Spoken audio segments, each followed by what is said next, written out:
About 2 years ago, on a school trip that I went in the 10th grade, I witnessed an extremely traumatizing and shocking event. So I went to a deli in order to order some food. A sick man in front of me had decided to order a sandwich as well. But unbeknownst to him, the deli owner, who was running the cashier register at the time, simply said, "No, I will not serve a terrorist in my in my establishment." And immediately, I could see clear and very obvious social inequality here.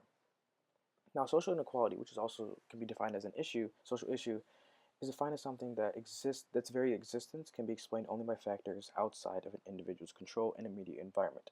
This is not to be confused with the personal trouble which is brought by an individual's shortcomings related to motivation, attitude, ability, character, or judgment.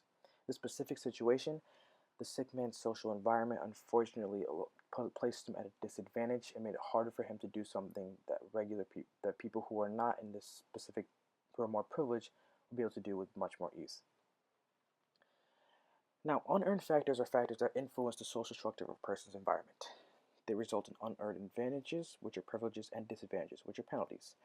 This can be characterized as chance, choice, and context. In this specific scenario, we see that chance and choice are most closely related to the structure of this man's social environment. Chance includes characteristics of experience, not a result of will, choice, or effort. In this case, the man's skin color can be closely related to chance because it is completely by chance his parents' skin color was also brown, therefore passing on the genetic trait of that brown skin onto his son, and therefore allowing him to have brown skin.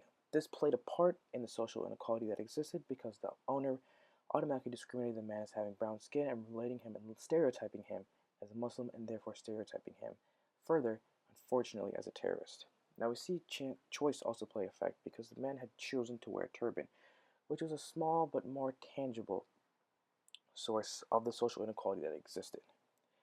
So this is also a very clear and distinct example of social stratification. The owner viewed the man with a turban as unworthy to him and therefore was following an extremely systematic process of ranking people.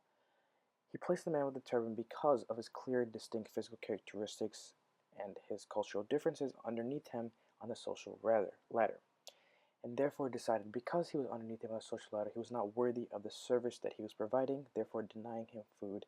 The reason this inequality is so hard to challenge is because it is so deeply embedded into our society and is essentially part of the system in which we reside in.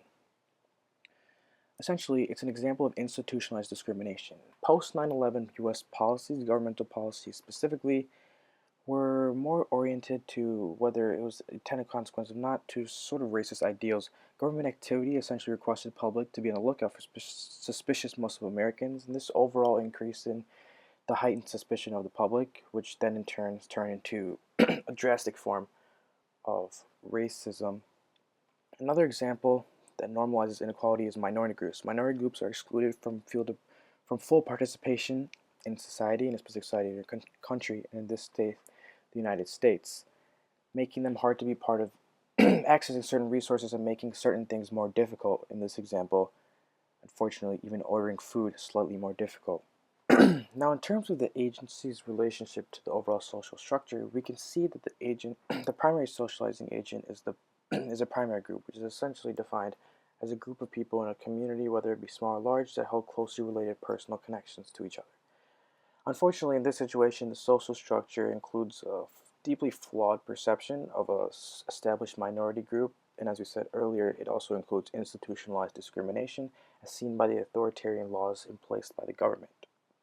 In terms of what I personally would have done differently, or what I should have said, it would have been more appropriate for me to stand up against this man instead of being an innocent bystander and simply being a active part of the notoriously known bystander effect. It would have been more better. It would be better for me if I was proactive in this situation and said something, because social change, whether it be big or small, starts with a single step.